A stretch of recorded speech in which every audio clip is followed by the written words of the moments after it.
I want to call this meeting to order. This is our Weber County Commission meeting, dated today, the 26th day of November, 5:30. And we're 1 minute late, so we did really good tonight. We welcome you all here. I'm Commissioner Scott Jenkins. To my right is Commissioner Jim Harvey, and to my left is Commissioner Gage Frohr. And it's good to have you all here. We welcome you. Our invocation tonight will be offered by Scott Park. Our pledge will be offered by Jim Harvey. And I will give you a thought of the day. So, Mr. Park.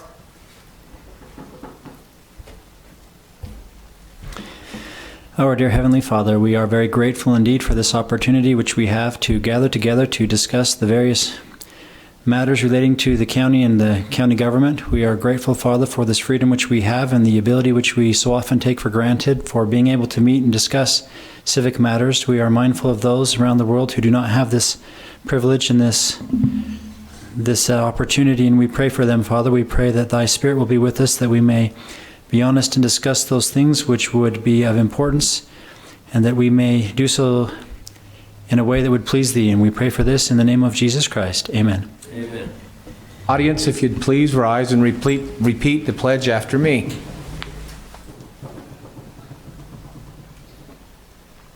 I pledge allegiance to the flag of the United States of America and to the republic for which it stands, one nation under God, indivisible, with liberty and justice for all.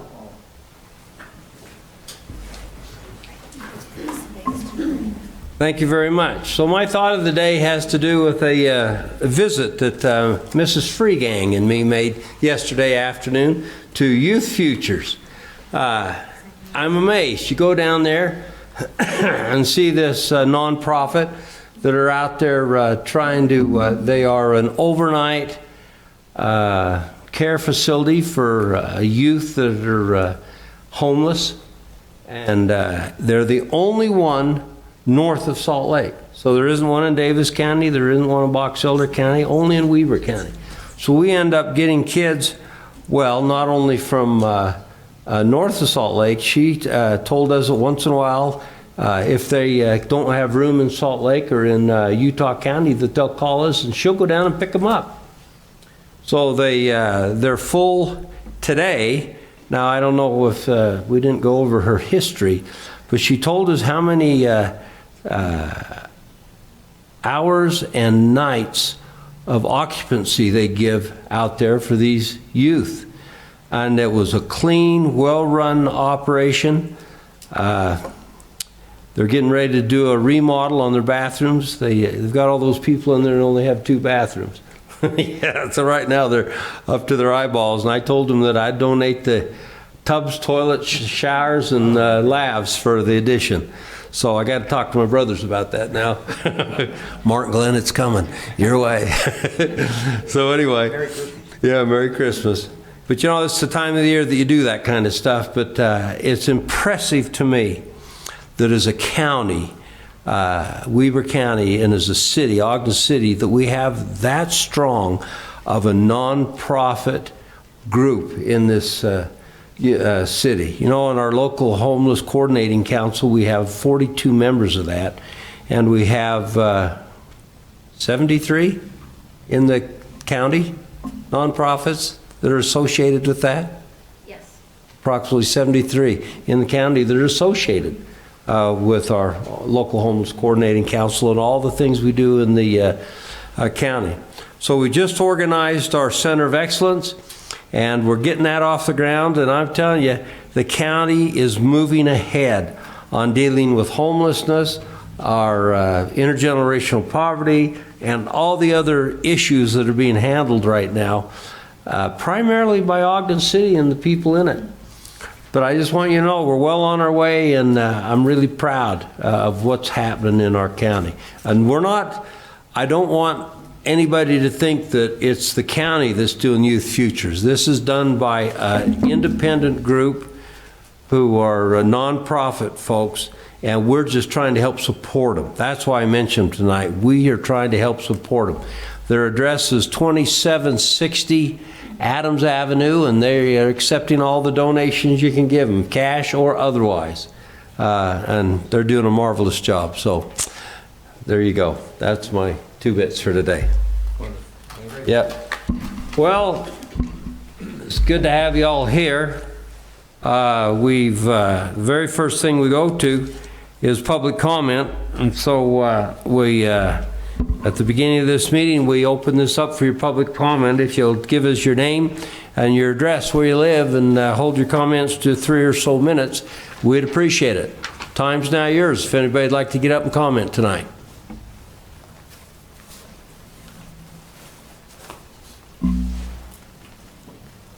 Yes, sir.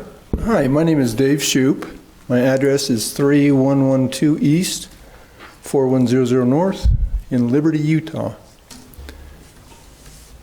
And I'm here tonight, gentlemen, to hopefully get the county's help in resolving some problems that I've noticed. And one of the things, if you turn around and read the words on the wall behind you under public trust, I can read them for you right here. It says, to conduct the affairs of the county government in such a way as to nurture public confidence. And a while ago, I think it was February of 2018, I stood here and mentioned the same words to the commissioners that were on the board then. And quite frankly, you haven't done anything to build my confidence. You may be aware of the situation that I've been put in with Weber County, and my hope is that we can foster some change. I've only got 3 minutes, so I'll try to make this brief. Gentlemen, my definition of theft is taking something that is not yours and keeping it for yourself. And if you look at my case, that's exactly what Weber County has done. They've taken something that wasn't theirs and kept it for yourself. Not only did you do it, you did it knowingly. And I can tell you that because Lane Browning, who works for the assessor's office, came to my house, saw that the square footage was wrong, but when he went back to the assessor's office, there was no change made. You guys relied on me as the taxpayer to come and fix the mistakes that the assessor had made. And I think that's part of what needs to change. The other thing I think that needs to change is when I make a mistake, I'm held accountable. Matter of fact, there's a penalty to be paid. If I pay my taxes late, you charge me 1% of the taxable value of my home. But when Weber County makes a mistake, there's no penalty. When I went through this with you before, you paid me back 4 years of the 18 years that you overcharged me. I understand the statute of limitations, but there was no penalty or consequence. And so what that does is that sets up what's exactly opposite of what's written on your wall. It allows your assessor to make mistakes and get paid for them. And that's wrong. That's dead wrong. To allow that incentivizes your assessor to make mistakes in the wrong direction so that Weber County gets more dollars. And that needs to change. Third thing, live within your budget. Don't widen the plate. Time and again, I see where government passes a proposal to say, let's tax just a little bit more. We don't have enough to cover the mistakes, and so we're gonna widen that plate. And you know what I'm talking about because I gave a little deal on home plate. Home plate never changes size from kindergarten all the way up to the pros.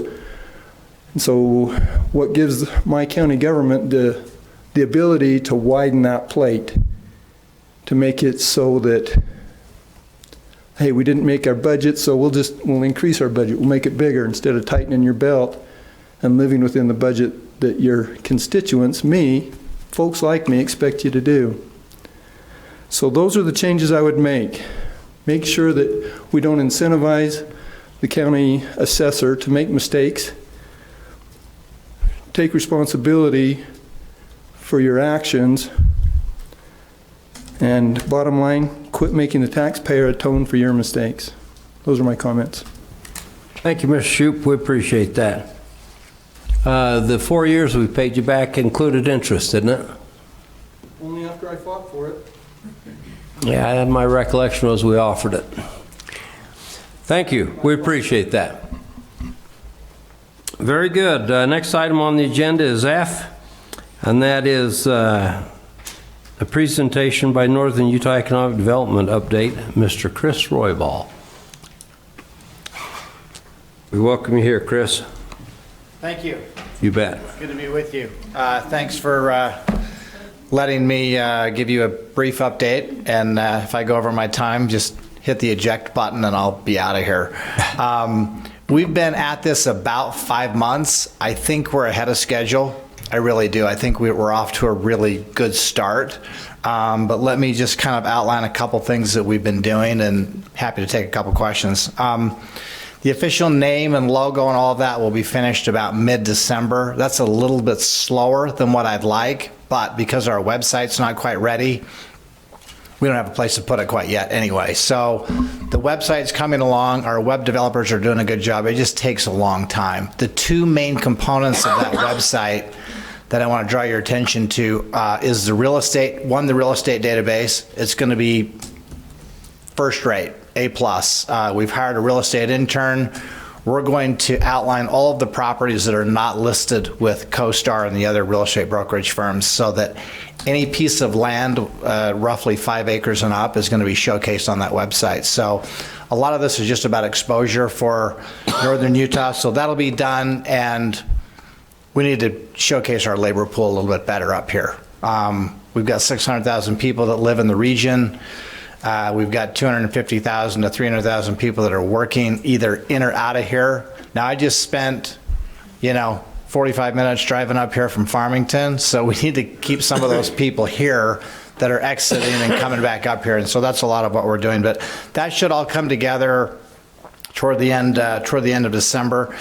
I wanted to give you all, I think you've seen some earlier versions of this, but this is an updated copy of our promotional piece for Northern Utah. Good.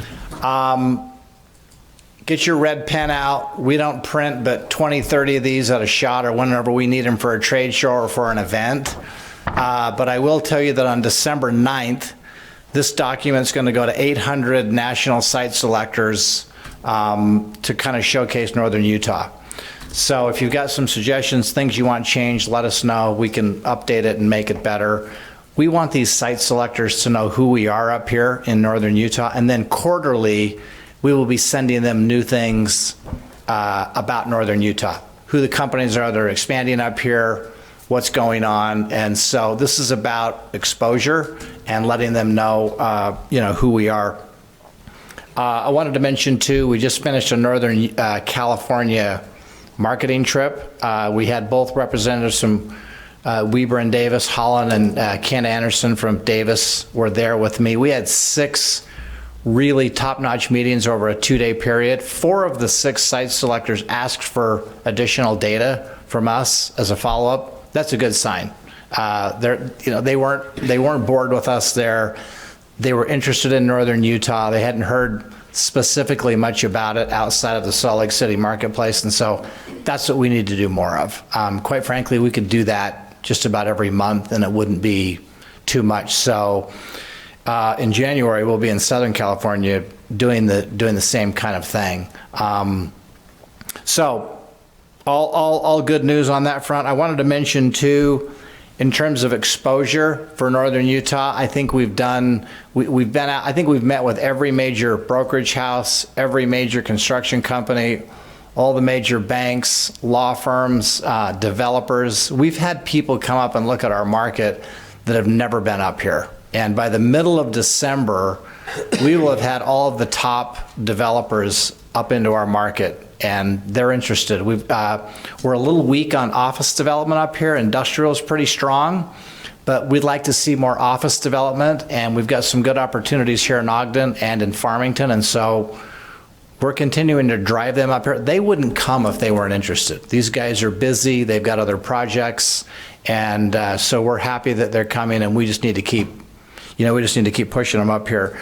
I wanted to mention a couple things, a couple projects since July that have happened. You know about Northrop, that announcement. Hopefully that will become official here in the next couple of months with that contract that they're working on. But the good news is we've got other follow-on activity from that. We've got another aerospace vendor that's looking at about a $10 to $20 million capital investment that's looking in the region.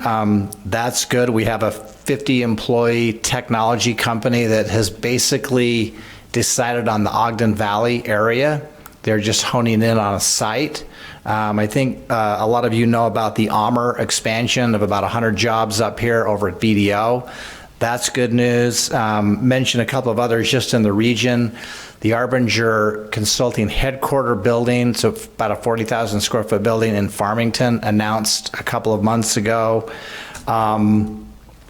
There's another big movement at the Freeport Center in Clearfield that's going to free up about 500,000 square feet.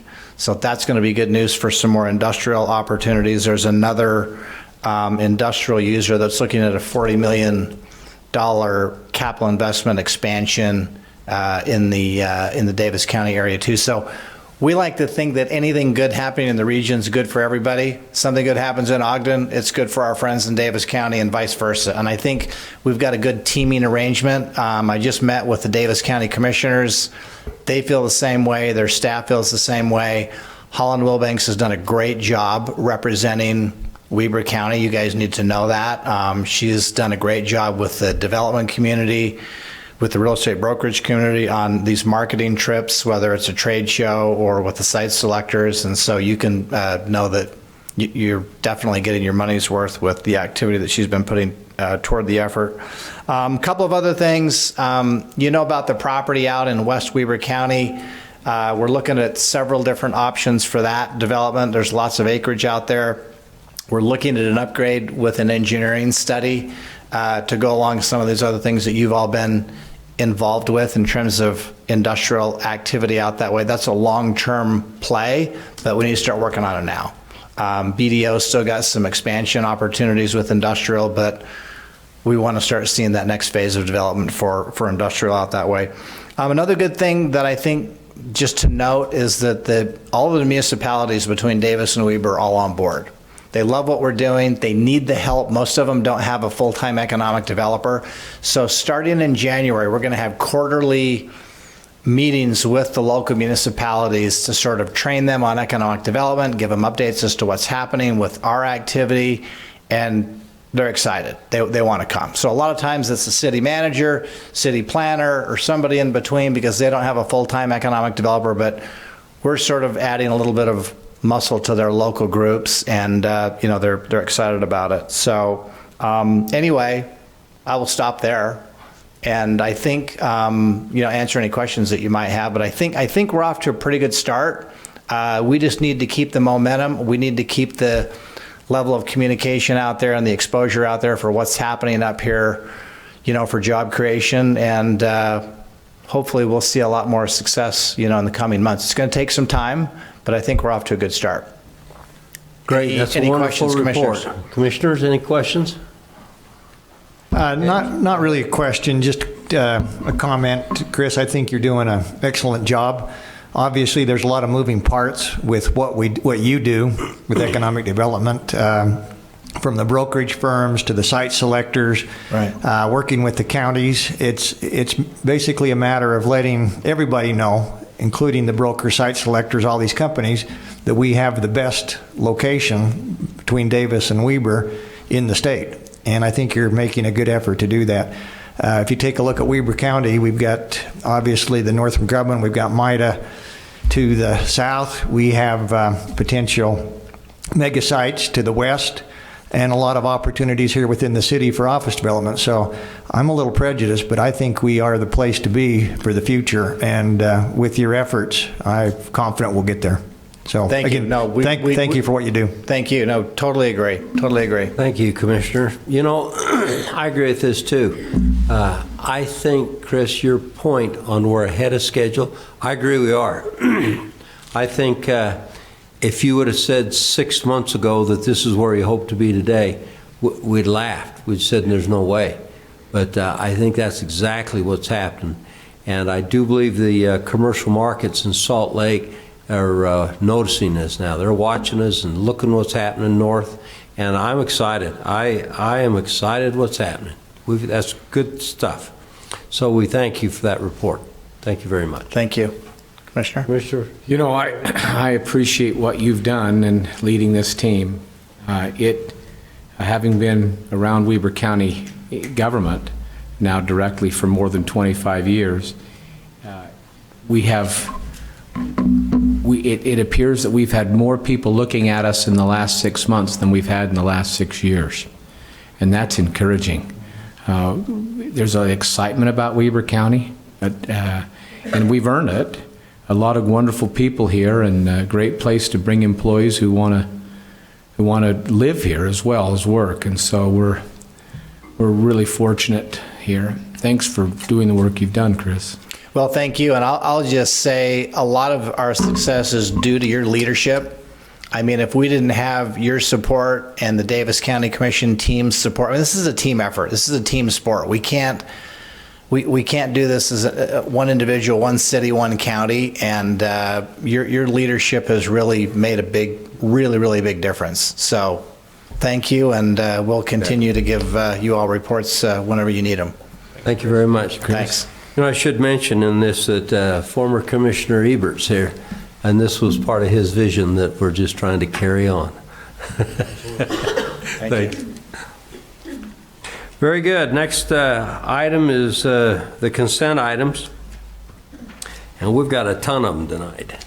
So it's going to take a few minutes to get through all these. First of all, item 1 is request for approval of the warrants 2205 to 2226 and 445078 to 445358 in the amount of $1,226,259. Item G2 is a request for approval of purchase orders in the amount of $331,246. Item 3 is a request for approval of the minutes for our meeting held November 19th of this year. Item 4 is request for approval of new business licenses. Item 5 is request for approval of a retirement agreement by and between Weber County and Kimberly Perry. Item 6, request for approval of a sell surplus property, parcel number 04-040-0062. Item 7 is a request for Homeland Security for approval to surplus a Smith's Detection APD 2000 chemical warfare agent detector. Why we ever needed that is beyond me, but we got it. Item 8 is a request for the Information Technology Department for approval to surplus computers and equipment. Item 9 is a request for Ogden Eccles Conference Center for approval to surplus 19 office chairs. Item 10 is a request for approval of modification number 2 to the TAP funds cooperative agreement between Weber County and Utah Department of Transportation. Item 11 is a request for the Weber County Tax Review Committee to refund $364.48 to Keaton Southwick on parcel 15-328-0001 for discrepancy in acreage. Item 12 is a request for approval of ratification of the following ramp grants: WCCA Perry Egyptian Theater, Weber County Parks, Excellence in the Community, Ogden Musical Theater, and Indoor Archery Range Building. For, I think that's for the build out of the inside of the Archery Center. And that is all the consent items. Commissioners, requests or comments? Or? One comment, if I Yes. could, Mr. Chair. Mr. Harvey. Take personal privilege, if I may. Yes, go ahead. I worked with Miss Perry for 24 years out at the Golden Spike Arena. She was the one that did all the food and beverage out there for all the tens of thousands of people, or contracts we did, or millions of people who would have come through there over the 25 years. it's just especially, I'm grateful for her service, and I hope she's got a good experience with her next chapter of her life. So just a personal shout out to Kim and her family, a lot of sacrifice. Most every weekend, most people don't understand. We're going to have the parade going down here. The Christmas parade's happening this Saturday night, and we invited the employees to come here before, but all the employees working for Culture, Parks, and Recreation will be busy on Saturday and Friday and Saturday night, working double shifts because of the events at the I-Sheet, Perry's Egyptian Theater, and Ogden Eccles Conference Center, the Golden Spike Event Center, and all of our facilities. They're going. It's just, we really appreciate that. And most people don't realize that our other facilities go when they're celebrating other different things. And so we really appreciate it. Thank you, Commissioner. That was a great comment. Ricky, do you want to give us your opinion and feed on the warrants for today and the purchase orders? Absolutely. Thank you, Mr. Chair. We issued 22 purchase orders this week for $331,000. The vast majority of that amount, almost 70%, or $227,000, is for the elections office, and that will go to purchase a mail ballot verifier piece of equipment that will dramatically increase the efficiency of processing the ballots and the security. We had 2 purchase orders that accounted for 11% each of the total amount, about $36,000. One is for the I-Sheet, and that is towards purchase of a new compressor. And then one is for the conference center, and that will go towards labor, food, repairs, and equipment. As far as checks, we issued 303 checks this week for $1.2 million. 35% of that amount, or $427,000, was actually an escrow release to Geneva Rock for the work that they did at the Overlook subdivision. 15%, or $190,000, is our monthly contribution to the WEBER Human Services Organization. 9%, or $114,000, is housing payments made on behalf of WEBER Housing Authority. And then 7%, or $86,000, is our monthly contribution to the Convention Visitors Bureau. And that is all I had. Good. So the purchase orders, the large one there for the compressor, or the was actually an additional price, right? Because we were going to repair the compressor originally, and then the bearings had ruined the shaft on it, and so we ended up having to add to it and buying a brand new compressor. The ammonia had gotten, at the last fault, the ammonia had gotten all through the machine and ruined everything in there, so it necessitated the purchase of a new compressor. And we need a compressor to keep the ice up. And all in all, it wasn't that much more than the repair, so we're probably okay. Very good. Any questions on that? You ready for a motion? I'm ready. Thank you, Mr. Chair. I move to approve the consent items as presented. Second. Motion is second to approve the consent items. All in favor, say aye. Aye. It approved. Thank you, Commissioners. Next item on our agenda is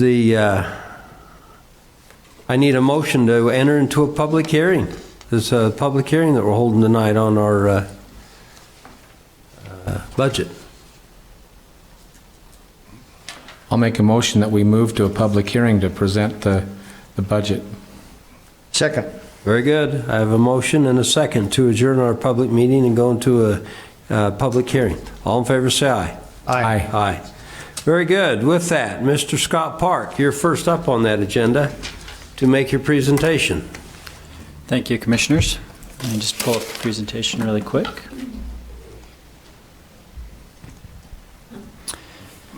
So we have 2 things we're doing tonight. One, we're going to talk first about the Weber County's 2020 operating and capital budget.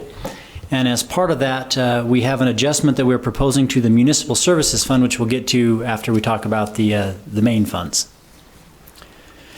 So just as a brief reminder to everybody here, Weber County collects taxes on behalf of approximately 90 separate entities. So when you get a tax bill and you see the total of $2,000 or $3,000 at the bottom of that, the majority of that is not going to stay with Weber County. The Weber County Treasurer's Office collects that money and then distributes the vast majority of it, or the majority of it, out to the school districts, to cities and towns, or to special service districts. So up here you can see that On average, we keep about 22 cents on the dollar of the property tax money that comes into Weber County for county operations. The rest of it we just pass through to other entities. So when we look at what Weber County government in total is doing, we're pulling in about $212 million. About 25% of that is for charges for services, so that's fees we charge entities. 26% is from property tax, and about 32% is from sales tax. Now, this is countywide, and a lot of that money has restrictions from the state, so it's not like we get to just take all that $212 million and decide where it's going to go. In fact, if you look here where we spend the money, 28% of it's going to streets and public improvements. That's money that is collected under Weber County's taxing authority and then passed straight through to UDOT. We never actually see the money. So even though we have to report the revenue as though it was our revenue and the expenditures as though they're our expenditures, we don't even touch the money. It goes straight from the tax commission to UDOT. Public safety makes up 21% of that, and general government about 19% of that, and you can see some various other smaller percentages. When we come down to what Weber County Commissioners actually control, and that is most of the general fund. So here we're going to drill into the general fund a little bit. This is where you guys actually have some control over where the money's going. So the general fund is going to collect about $80.2 million next year, according to our estimates. About half of that is coming from property taxes. About 17% of that comes from sales taxes, and the rest comes from charges for services. So that's fees that we charge users for the services they're receiving. When we look at how we're going to spend that, the majority of that, 56%, is going to go towards public safety, primarily the jail. 33% of that is going to go towards general government, and then you can see some of the other smaller amounts. Conservation development's about 1%, health and welfare is about 3%, and then transfers to other funds accounts for about 7%, of which most of that goes to our capital projects funds for the repair and maintenance of our facilities. If you look at it a slightly different way, employee compensation, or if you look at that same $77 million expenditures, employee compensation is about 2/3 of that. So basically the county's paying employees. That's the biggest single expense that the county has, is the employees that perform the services. So that's your correction facilities officers, that's your assessors, that's the staff of the treasurer's office, that's the staff of the commission office or the clerk auditor's office. That's primarily where the money goes, and about 33% or a third of that is also going to supplies, office equipment, and different things of that nature. So a couple of items in this tentative budget. The Commission has approved $3.1 million of increases for employee compensation. What that's made up of is about 45 cents per hour, and that's going to go to the employees to help offset the increased cost of health and dental insurance. So our health insurance premiums went up by 8.5%. Our dental insurance premiums went up by a little over 5%. And we figured out what that was on average. It's about 45 cents an hour for each employee. So that's the cost of living increase. Employees are also eligible to receive up to a 3% of the wages for pay for performance. So they've all set goals at the first of the year. Based off of how well they've performed in their goals, they can receive an increase up to 3%. This budget also includes some repairs to capital facilities. So we're going to give the jail about a $1.1 million upgrade. We're also going to build a new storage facility out at the Sheriff's Complex for about $900,000. Culture Parks and Recs was given about $1.2 million for repairs and upgrades to their facilities. That includes the Conference Center, the Ice Sheet, the Golden Spike Event Center, and some of the various parks. The parking structure, a lot of this money was already in the budget from last year. We haven't started work on the parking structure, but we've got $4 million saved so far to go towards repairing or replacing that parking structure. And we have about $2.7 million of other expenditures. One nice thing that we're doing this year is we're setting aside $1.7 million into a repair and replacement fund that will be used to help us maintain the buildings going forward. So we actually have some money saved and can do some planned and preventative maintenance on those buildings. I just wanted to note there's a couple of things that changed from the tentative budget to the final budget. One was the addition of that new storage facility at the Sheriff's Complex for $900,000. We also have dedicated $600,000 towards finishing the second floor of the Weber Morgan Health Department Annex building, and that space will then be leased out. And then we have $200,000 that are going to the repair and maintenance of trails, and that's coming from our Prop 1 funds. So every year we go out and we look forward 5 years into the future to see how Weber County is going to do in 5 years. Are we on the right track? So I'm happy to show on the general fund that we are definitely on the right track. So as you look at this slide, you see a red line down at the bottom. That's our minimum fund balance. We do not want to go below that red line. You see the green line at the top, that's our ideal fund balance. We don't want to go much above that fund balance line. And you can see the blue line in the middle, which is where our projected fund balance is going to be. So that's going to be right where we want it. We have a healthy rainy day fund. We're going to be able to respond to any unforeseen circumstances that come up. And this fund balance gives us the best bond rating, the best credit rating. So if we ever have to go out and issue another bond, we're going to get a very competitive interest rate, the best in the nation. We have a couple of other funds that we work on. Mr. Park? Yes, sir. Could you stop just a second and go back to that previous slide? Now, if I'm a taxpayer in this county, I'm saying to myself, okay, I understand that you're healthy now. You've just showed that on that slide. Why does that have to be at 35%? Why can't that be at 25 or 30% instead of that high? So we could operate on a very thin fund balance. The problem is there's a couple of things. One, if we ever have to borrow money, the bond rating agencies want us to have this fund balance within this range. It's an industry standard, and it gives us the ability to react. Instead of having to get a high interest loan, we can get a lower interest loan. But the other real benefit to this is we collect all of our property tax at the end of the year. We're collecting the property taxes right now for this whole year, but we have expenditures throughout the whole year. We spend our money on salaries and wages, which is our biggest expense. So every year, or every month, every pay period, our expenses are growing, but we collect our money at the end of the year. Having a fund balance this high means that we have enough cash to get through the year without having to borrow any money for a short-term financing till we get our money at the end of the year. So this saves us a lot of money in our interest costs as well. It used to be years and years ago that we had to go out and borrow money about 6 months before the end of the year because we didn't have enough cash to get through the year. This healthy fund balance prevents us from having to do that. Thank you. So there are a couple of other funds that I want to talk about. One is our library fund. So the library facility built a new building in Roy, and they also remodeled the building in North Ogden and in Maine, here downtown Ogden City, and added a new floor that's now open to the public. And when they did that, we added a total of 20 new FTEs. So our FTE count went up by 20. Plus we have additional operating expenses because now we have an additional building. So we built up the fund balance over the last few years because of this reason. We've anticipated this. And so we're watching and we're projecting that the fund balance is going down. We're going to start eating into that fund balance. If you remember when we voted in the bond, when the citizens voted in the bond a few years ago, we didn't increase taxes at all to maintain those buildings or any operations or to fund the employees for those buildings. All that is coming out of the fund balance. And so we're watching that over the next 5 to 7 years. It's possible that we may need to start considering a tweak in the rate, but that's still 5 to 7 years in the future. We just want to make sure that it's on the radar so that everyone's aware of it, and we continue to watch and monitor it, and we'll deal with it as we get closer. The paramedic fund is another fund that's very healthy. It's got a big fund balance in there. It was built up over the last few years, and we have a plan where we're trying to responsibly spend down that money by not collecting as much in additional taxes, and also the cost of our equipment, the cost of our contracted services continues to go up slightly. So we're maintaining that, and we have a nice healthy fund balance in our paramedic fund, which will allow us to respond to any issues that pop up. Now, when you compare this fund to the other funds, so the paramedic fund, it looks like a lot at 100% of its expenditures. We're talking about $2 to $3 million here, whereas when we're talking about the general fund, we're talking about $20 million. So even though this percentage looks high, it's not that high when you consider a paramedic unit is as $250,000 to $500,000 just for the unit itself. Here's our health fund. Our health fund, we are, again, in a planned spend down of their fund balance to get them back down into our ideal range.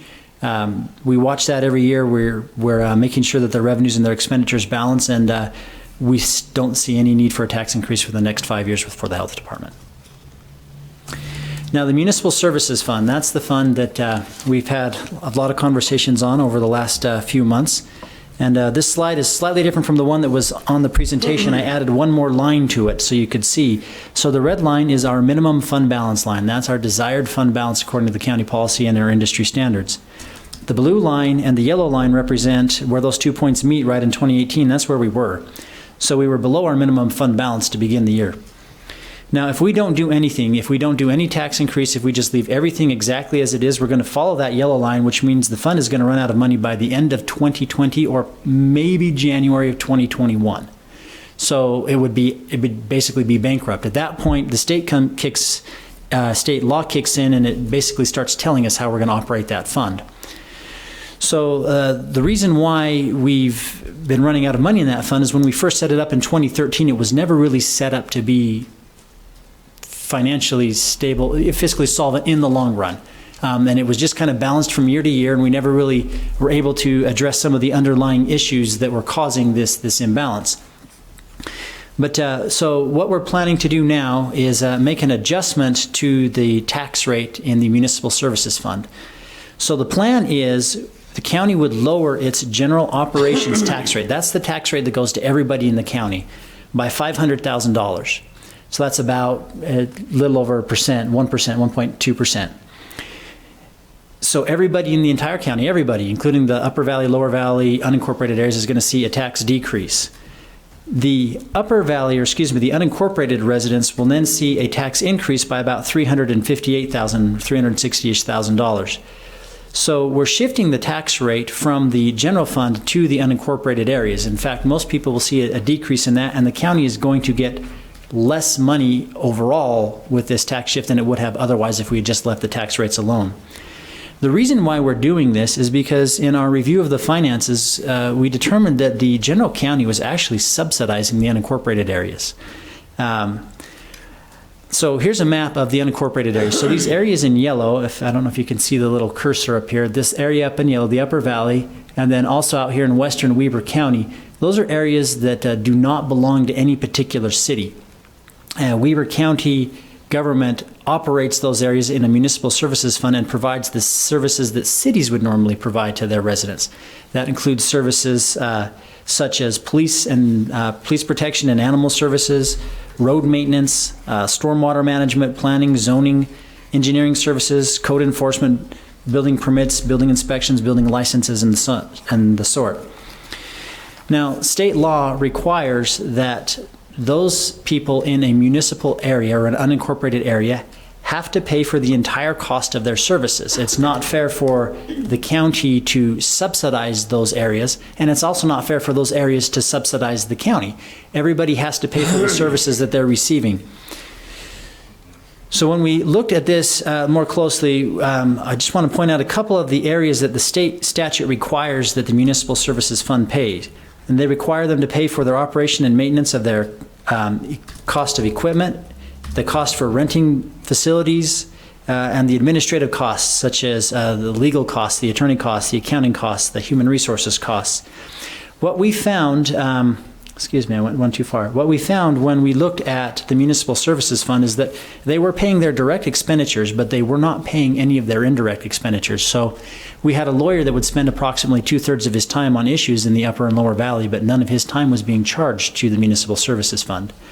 We found that our human resources time, they have expenditures as they take care of all the county employees, but they weren't allocating any of their time to the Municipal Services Fund. Same with accounting and IT.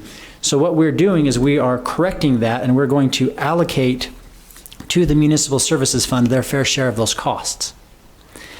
Now, when we put this out, we had a couple of open houses. We received a couple of questions. One of the questions was, is this shift intended to subsidize snow removal at Powder Mountain? And the answer to that is no, this has nothing to do with snow removal at Powder Mountain. Powder Mountain snow removal is already paid for by the Municipal Services Fund. This isn't shifting any money around for that. The second question that we received was, what's the county doing to make sure that all those secondary homes in the Ogden Valley are paying the correct tax? And we worked with the assessors on this, and anytime a home changes ownership, the assessor sends out a letter asking whether this is a primary home or a secondary home. If it is marked as a primary home, then they have to prove that it's a primary home to get that residential exemption. So the assessor's office estimates that about 60% of the homes up in the Upper Valley are primary residents and about 40% are secondary homes. Secondary homes are taxed at a higher tax rate. They don't get a residential exemption. So the assessor's office continues to do all it can to make sure that those secondary homeowners up there are paying the correct tax. But for our purposes, it doesn't really matter, because if it's a secondary home or primary home, we're not allowed to collect any additional money. If a home goes from a primary home to a secondary home, we don't get to collect any additional money on that because it's not a new building. And if it goes from a secondary home to a primary home, we don't lose any money for that either. We're a revenue neutral state, which means the tax rate's adjusted automatically to account for those things. So the assessor's office has no incentive to mark a home as a secondary home versus a primary home because we don't get any additional money for that. Just like they don't have an incentive to overstate the value of a home or understate the value of a home because we don't get any additional revenue for that.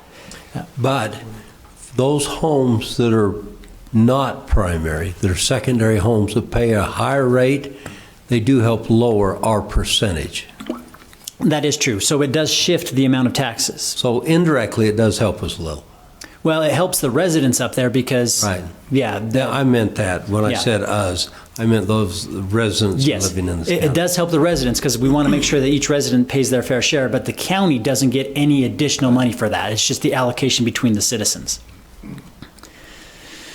So what the county is proposing is to do a 100% tax increase on the municipal services line on the unincorporated areas. Now that sounds like a lot. We're not saying we're going to increase the taxes 100%. So if you have a $2,000 tax bill, you're not going to be paying $4,000.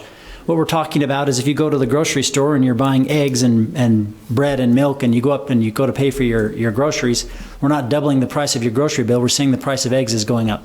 It's doubling, not the entire grocery bill.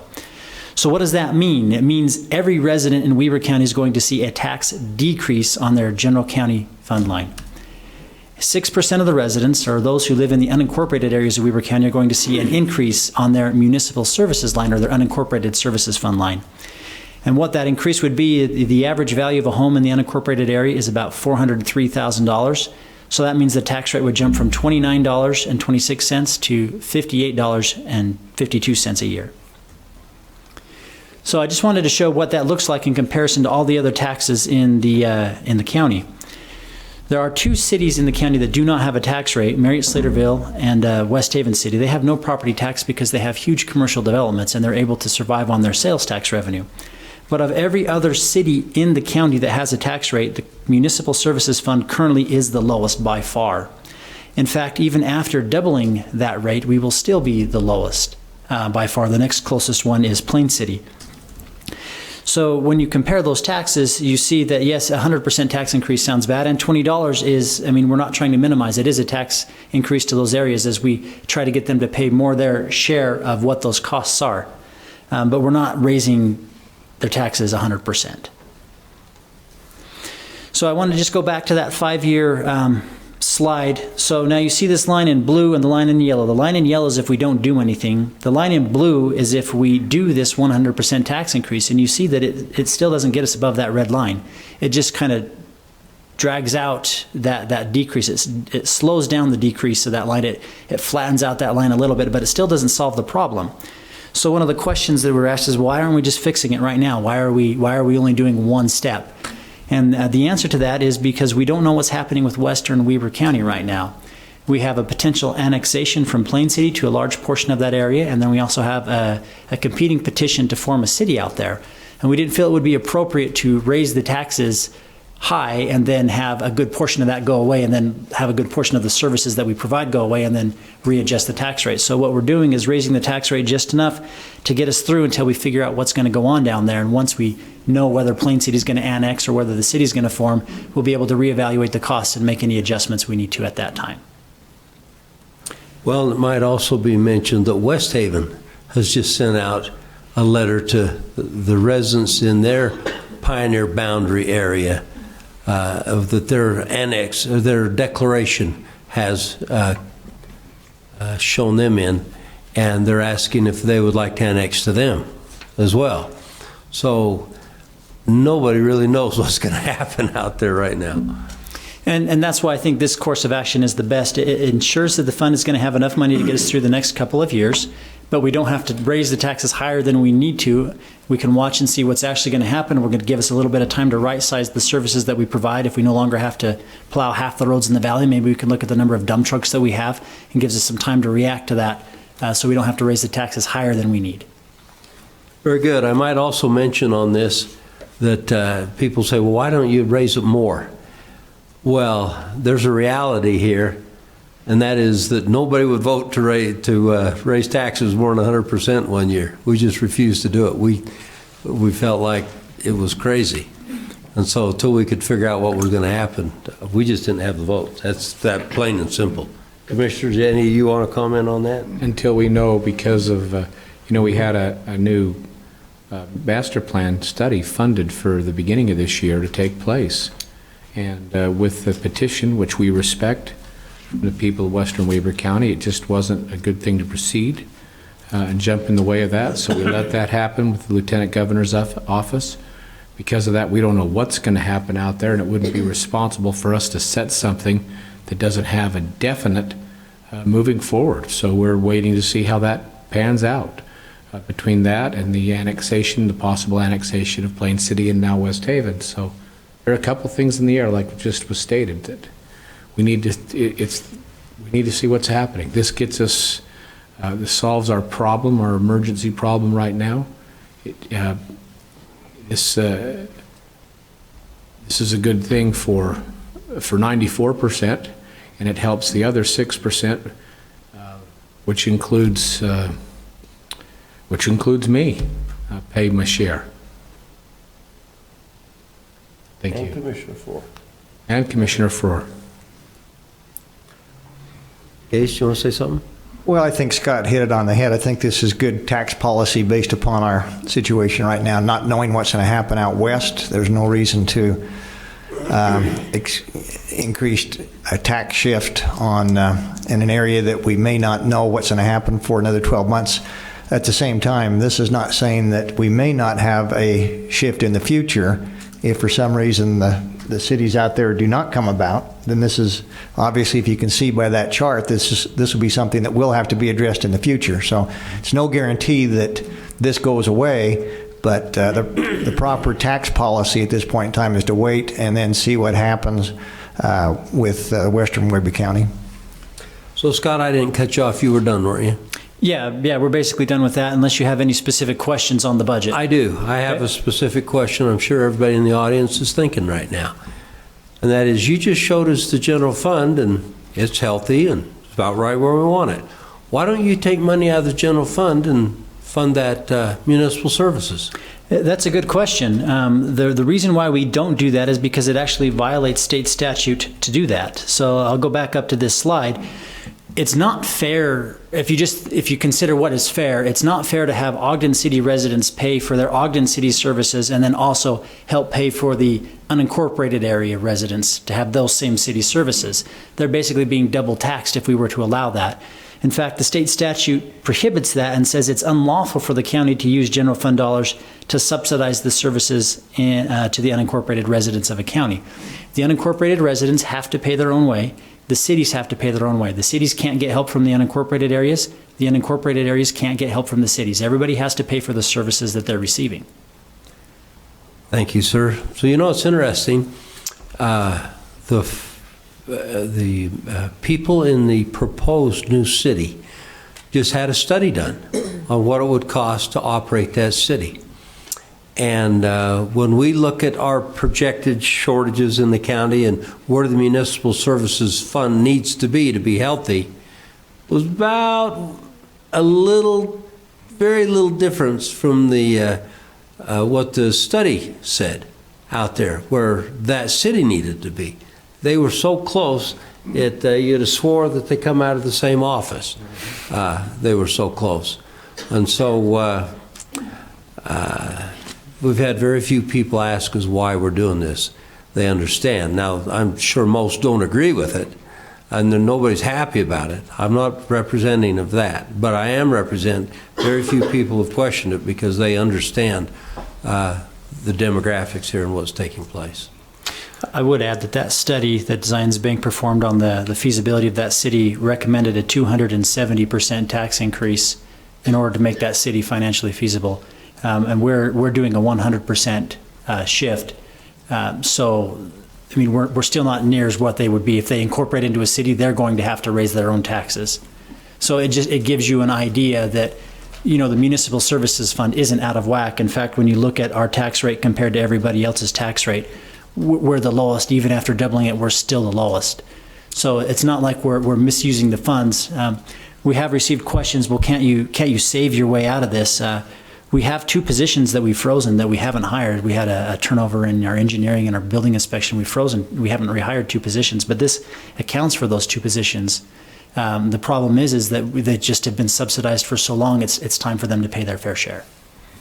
Should be mentioned here, I believe Plain City, of all the cities who do charge a property tax, Plain City is the cheapest in the entire state, we've been told. So I haven't checked that to identify, but you can see even Plain City below Hooper is fairly cheap. So it's hard to get under Plain City, and we're there substantially. Very good. Thank you, Scott. Commissioners, any questions for Mr. Park? Thank you, Scott. Very good. Thanks, Scott. Thanks, Scott. That's a good. Now, we're going to the public comment portion of this, but it should be noted that on the agenda tonight are two resolutions to approve. The first one is a resolution for the tax shift, which means lowering the general tax for the county by 6% and raising the unincorporated 100%. That's request one, or resolution one. Resolution two is to simply approve the budget for this year. And so those are the two resolutions on the agenda tonight. So we now go to the public comment portion of this meeting.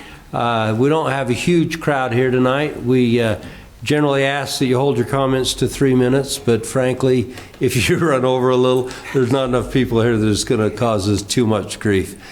So if you'd like to comment, please state your name and your address, and we look forward to hearing from you. Gentlemen of the board, my name is Gary Haas. I live in Wolf Creek in the unincorporated area of Eden, and I'm glad Scott is here, because otherwise I was going to ask for the sheriff to be here, because to paraphrase Mr. Foyer's comments in last Standard Examiner last month, basically he said that the state requires that we pay our fair share. I agree. There's nothing wrong with that. If we did, I wouldn't pay any school tax. I don't have any kids in school. I never did and never will, but I understand the reasoning. The other thing that Mr. Scott proposed, and he mentioned in his briefing, a lot of the expenses that we have is for the county sheriffs. Mr. Foyer said that, paraphrased it in the Standard Examiner article, and I agree that the sheriff is a concern, but do they take into consideration any percentage of the time it takes the sheriff to drive to Huntsville, which they pay their own sheriff protection? I know that there's a couple HOAs up in the valley where I live. The Highlands pay the sheriff. The cities, basically in the unincorporated or incorporated parts of Weber County, have a sheriff at every school, as I understand it. Do we consider a percentage of that as the expense of the school budget or the expense of the unincorporated tax? So I'm opposed to this tax. I got tax bills here over 100% that they're going to tax me, 100%. And that is a lot. I agree. I've missed some of the meetings. I wasn't here for some of the town hall meetings. But to raise a tax 100% on people that might not feel that it's worth it. I know that the county jail is the percentage of inmates in the juvenile court system at our municipal courts in Weber County. Are they represented by unincorporated areas, corporate areas? And until we figure that out, I don't support this tax one bit. You show me figures, show me things that tell me that I got to pay this, I will agree. I don't mind paying the school. I understand the benefit. It benefits it all. But just to say that we're going to increase tax on unincorporated areas, which I've done this many times, property taxes, that the unincorporated areas, a lot of the homes, are, especially in the Ogden Valley, are second homes that pay 100%, where I am a resident, I only pay 45 or 55% of that. So I'm urging you guys that might live in unincorporated areas or corporate areas to really consider this tough. It should be fair, like he mentioned before. It should be fair, and you should pay your own way. Well, what is our own way? Without all the data, do we really know? Thank you for your time. Thank you very much. Others who'd care to comment?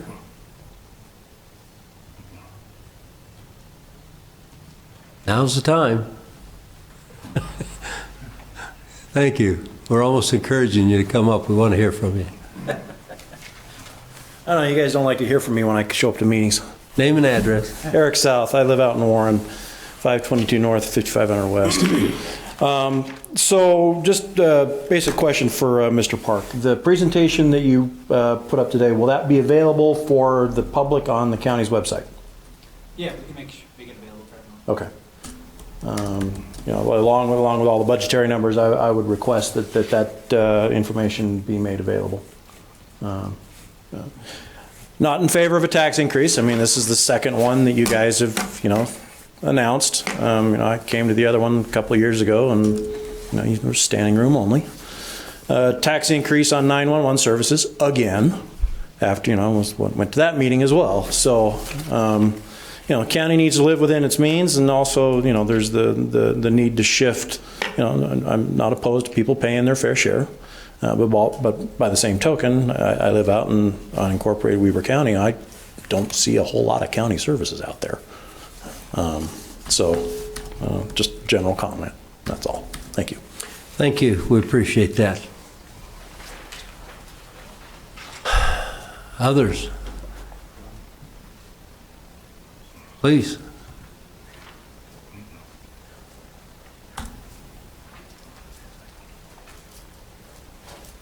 Well, good evening, gentlemen. I'm John Prims, living in incorporated Huntsville. And personally, I'd like to thank Scott for his obvious competency and that was shown in his presentation. It's very good work. I myself am a former program manager for Space Command in Los Angeles, and I was responsible for over $350 million just in one program alone. And we would get what we'd call haircuts every once in a while because of the contingencies for Iraq and other problems that we face worldwide. So what we had to do as program managers is within our budget have different scenarios for downsizing. And my first month into the program, I got hit with a $100 million haircut. So we had to readjust our program to fit that. And the gentleman that spoke just before me mentioned about the constant increases in property tax, and I think that we've really got to, and I don't oppose what was presented by Scott tonight at all, but I think we've got to really look closely at the efficiencies of where we are in our different departments so that some departments aren't overspending. We have to hold our departments heads accountable for their expenditures, because maybe we can reduce property taxes somewhere through looking at the different departments overall. And one last comment. I myself am a retiree from the federal government and the military. And in the state of Utah, as a pass-through from my federal taxes, I'm taxed fully on my Social Security and my military pension. And so tax increases are a little bit tender for me and my family because of that. So thank you very much for your time. And again, Scott, you did a great job in your presentation. Thanks very much. Thanks, John. Thank you. We appreciate your comments. There's still a few of you that haven't stood up if you'd like to. I don't want to end this first.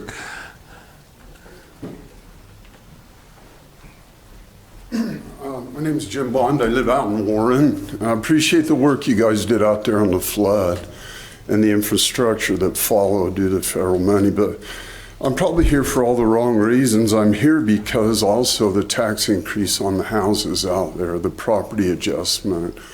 I don't believe my house is worth that much. You'll be hearing from me next year via the forms you've given me.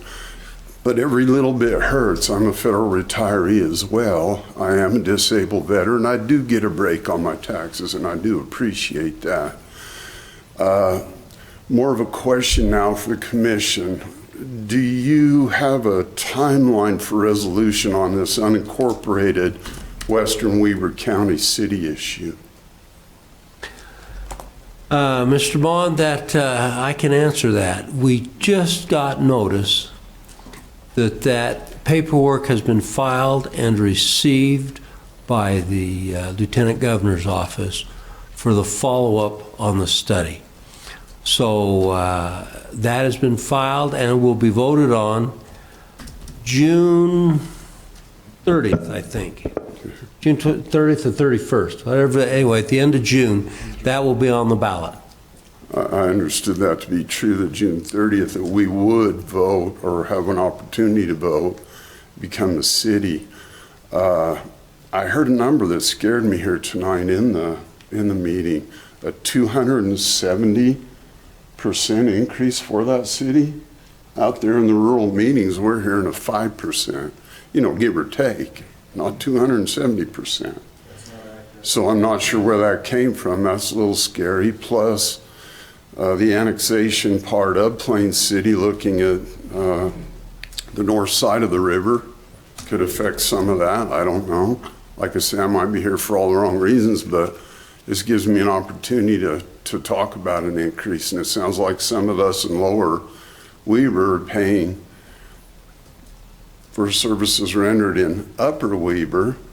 Houses cost a little more up there. I know you're trying to raise mine up to that level. I'm not sure I appreciate that, but just opposed to the increase. Sure. I don't think there's any additional services that are going to come from this. I do see your state trucks out there plowing the road, and they're doing a good job, in my opinion. I just appreciate the time. Thank you. You bet. Thank you, Mr. Bond. We appreciate you coming. I've attended several of those city meetings out there. Now, I haven't attended the ones that Plain City has held or that West Haven's held, if they're holding any. But I have attended several of the others, and they're pretty direct on what it's going to cost and what the ones that have been presented by Zions Bank and their representative, they talk the exact amounts that the study found. And so, yeah, it's been mentioned. Thank you, though. We appreciate that. We appreciate your compliments of the services, and anyway, others who've cared to comment tonight. I think we've given you all the chance now, so I'm going to close this. Okay, commissioners, how about a motion to adjourn the public hearing and go back to reconvene a public meeting? So move. Second. Very good. We have a motion to adjourn the public hearing and reconvene a public meeting. All in favor say aye. Aye. It passes unanimously. All right. We're now back in our public meeting. I should mention tonight that my opinion, now I'm different. You should understand this. I'm in incorporated, not in unincorporated. I live in Plain City, where the other two commissioners live in unincorporated Weber County. And frankly, I support this shift because I've been supporting through my taxes unincorporated Weber County for several years now.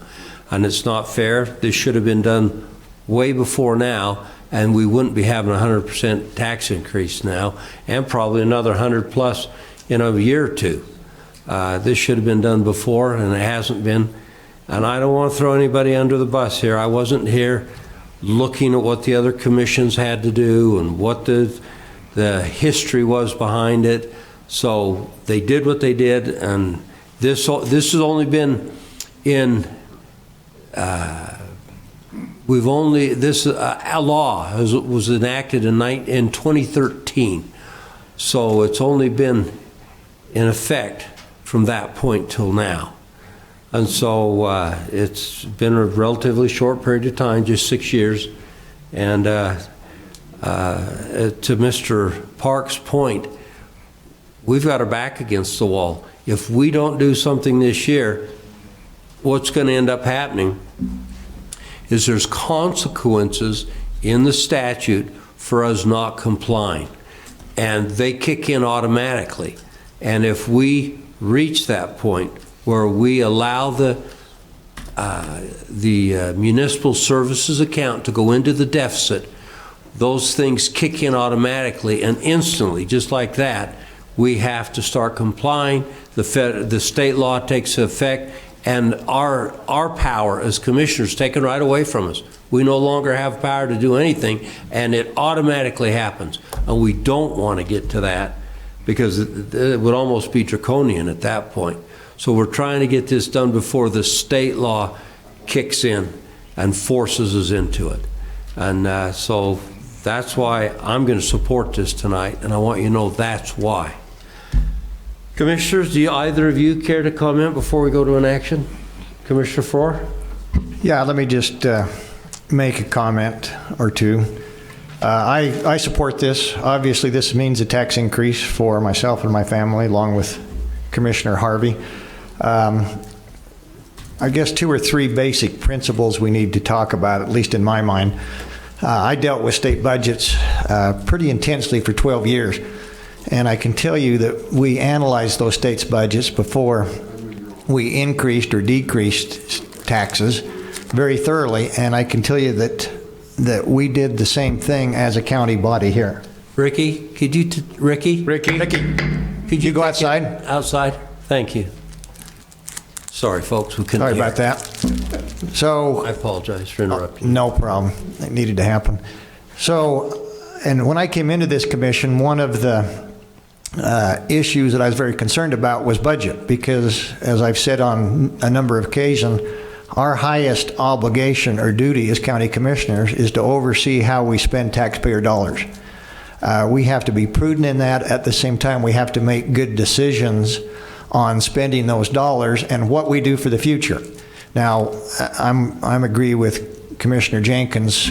I'm not going to cast any blame on the past. We dealt with what we had. We know that municipal service fund was going down. We were required by the state not to do a subsidy from municipality to unincorporated area.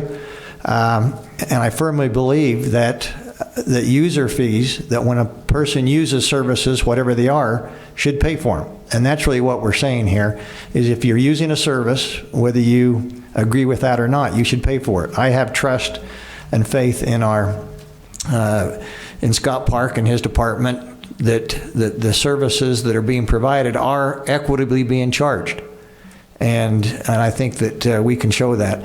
I can tell you for a fact that this budget that we're about to pass, if it passes, is well managed. We've seen a decrease in our debt. We're paying off at least two bonds over the next 2 years that will decrease our debt load for this county. Now, whether that results in a tax decrease, I'm not here to say one way or the other, but I can say, in fact, Commissioner Jenkins and I had a discussion earlier this afternoon. Coming from private business, we are adverse to debt. And the debt level that this county is decreasing on a very fast level, which in the end result will make us a healthier Weber County economy. So nobody likes tax increases. This is really a shift because we're allocating the dollars that were subsidized. The municipalities are subsidizing the county, which is fair and equitable. And not only fair and equitable, it's required by state statute. So I'm going to support that, Mr. Chair. And very good. I'd like to hear from Commissioner Harvey. I appreciate that. Commissioner Harvey, do you have comments? Sure. Thank you. You know, I appreciate the comments that were made today.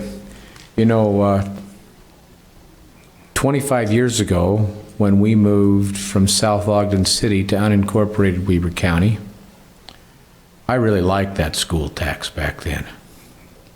That worked out well for me and my family. My kids, all of them were attending public schools. Now all of them are contributing to paying taxes. I'm happy to say that. None of them have kids, and this is a plea that they might start, but none of them have kids contributing to that, but will. It's part of living in our society. I am respectful of that. Another gentleman spoke of haircuts. We talked today that currently our employees in our building inspections and are in our engineering departments, both who draw from the Municipal Services Fund. There have been 2 vacant positions, so those current employees are stepping up. We've given ourselves a haircut. We've looked at efficiencies. We've done that. I'm very comfortable and confident with the job that our existing employees are doing. Really happy about, and I'm proud to say that, in all of our departments. They get awards statewide and nationally because we're in the top, considered in the top 2% of the counties in the nation because of our efficiencies. So we've done that. We're not, and we still try, but we've done that. There is, if one thing we err, it's in our communication. We do a good job at that, but we could do better. Educating people about what's happening. I've been hearing about municipal services after having been an county employee for quite some time that there's been an imbalance. This is a correction to an imbalance that's occurred for a number of years, and most certainly since the state of Utah said cities can't subsidize unincorporated, nor can unincorporated subsidize cities. This is a tax shift, but a net result, a cut in taxes. And so through our budget hearings, I don't want the state to come in and take over what we're doing. I know that our being closer to the situation is better than having somebody in the state take over that. I support Mr. Hatch, you, and you, Mr. Park, from our clerk auditor's department, and the jobs you've done very much, as well as your team, some of who are here today. You've done a great job with that. We have a wonderful team in Weber County. It's incredibly efficient here. And after a quarter of a century, it's my opinion that the people who work here are as good as we've had in the 25 years I've personally looked at that with my own eyes. They're doing a great job. So, Mr. Chair, those are my comments, and if ready, I'm willing to make a motion when you're ready. I'm ready. Mr. Chair, I'll make a motion, and this is a resolution. I'll make a motion that we adopt Resolution 59, adopting the Municipal Services Fund property tax increase for the calendar year 2020. And by the way, this negatively affects me and my household.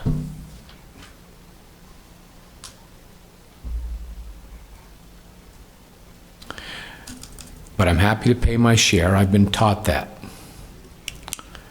I've had to learn a lot in the last 3 years about government and spending, and as I understand this, this is a good thing. It's a hard personal nut to swallow. But it also is a great thing for 94% of the people who live in the cities of Weber County.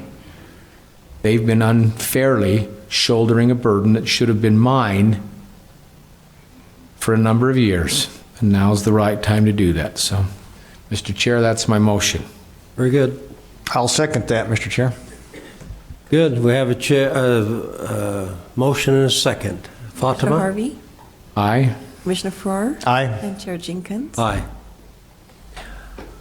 Very good. Well, that was item 5A. What about the budget in general? You want a motion on that now, or did you want a discussion? Well, actually, the discussion we've had has not been on that budget. We've had several.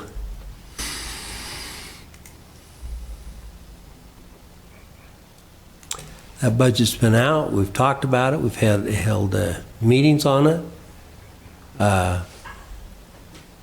Yeah, I'm ready for a motion on that. Yeah, I think we've had enough discussion. We've had some discussion. This was preliminary discussed, in the last 2 weeks or so, as I remember, County Commission. So this has been available for the public to review for some point in time, has it not, Scott? For about a month. For about a month. So this is public information. With that, Mr. Chair, I would move approval of Resolution 60, adopting the operating and capital budgets of Weber County for calendar year 2020. Second. Very good. I have a motion and a second. Commissioner Harvey, Aye. Commissioner Farrar, Aye. and Chair Jenkins. Aye. Very good. That finishes our business this evening. Commissioners, comments? Do either of you care to comment on anything? Well, I would just like to thank our team. Stephanie's leaving, but thank her for the work she has done on this budget. Mr. Park, obviously Ricky and his staff. We've been working on this, as I recall, since about earlier mid-September. Yeah. And I can say without a doubt that every department was looked at very hard. Every budget from those departments was looked at significantly, including the sheriff's. And we know that is a major cost, Mr. Hawes, which I agree with you. And all I would say with that, I think that this commission is safe in saying that the same will continue for the foreseeable future, that we're going to take our job as budget overseers of your taxpayer dollars very seriously as we move forward, at least while this commission is together. Thank you. You want to say anything else? Good Mr. team. Harvey. No, we're good. I'm good. Are you? Yeah. I would like to say I view this as a tax decrease for the year. Now, for those of you in the unincorporated, it's a tough pill to swallow because your taxes doubled. But for 94% of the county, we actually lowered taxes this year. And I view that as part of our responsibility as people who oversee this budget to not only not raise taxes, but when possible, to lower them. And we did that tonight for 94%. So with that, I'm done with my comments. Motion to adjourn is what I'm waiting for. So moved. Second. All in favor, say aye. Aye. Aye. We're adjourned.